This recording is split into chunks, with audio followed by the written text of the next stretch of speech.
तो प्रभातम बच्चों, आज हम आपको चतुर्थ पाठ यानी पाठ 4 सदैव पुरतो निदेहि चरणम हमेशा पैर आगे रखो का जो पाठ है, इसके अभ्यास कार्य का आज हम अध्ययन कराएंगे।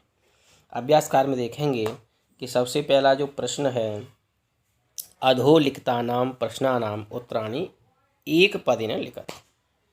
अधोलिखितानां नीचे लिखे हुए प्रश्नानां प्रश्नों के उत्तराणि माने उत्तर एक पदेन, यहाँ लिखा हुआ देखो एक पदेन, ये एक पदेन है, एक पद में लिखित माने लिखिए। तो जैसे पहला प्रश्न है, आप देख रहे हैं यहाँ पर, स्वकीयम साधनम किम भवति। स्वकीय माने होता है अपना, स्व माने अपना, कियम अपना, साधन किम भवति क्या होता है, अपना साधन क्या होता है।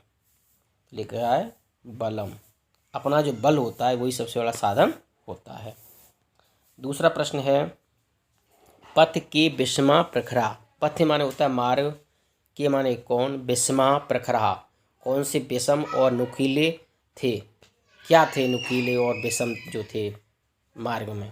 तो पाषाणा माने पत्थर, पत्थर के टुकड़े, पाषाणा पत्थर के टुकड़े थे, विषम थे और प्रखर नुकीले थे।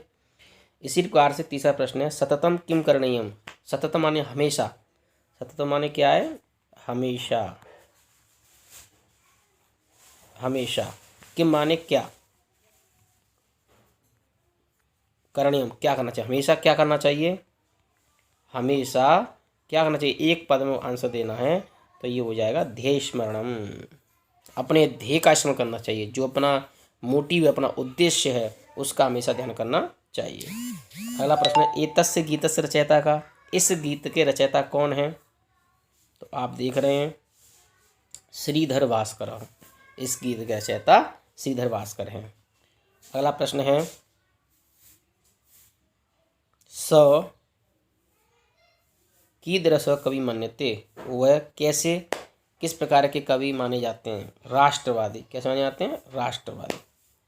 अगला प्रश्न है, मंजूषाते क्रियापदानि चित्वा रिक्त स्थानानि पूरयत। मंजूषाते, मंजूषा में जो शब्द दिए गए हैं उनमें से क्रियापद को चित्वा माने चुनकर, चित्वा माने चुनकर रिक्त स्थानानि, रिक्त स्थान की पूर्ति कीजिए।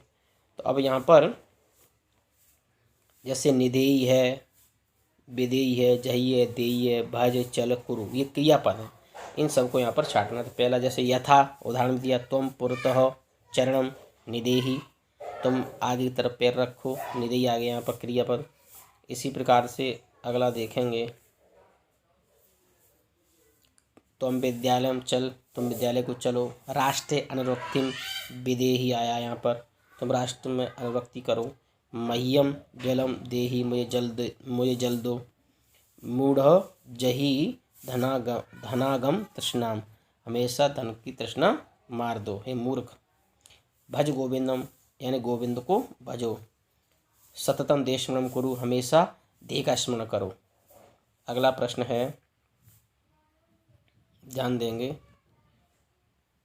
उचित कथनानाम समक्षम आम, अनुचित कथनानाम समक्षम न। उचित जो कथन है, जो सही है, उनकी जगह पर क्या लिखेंगे, आम।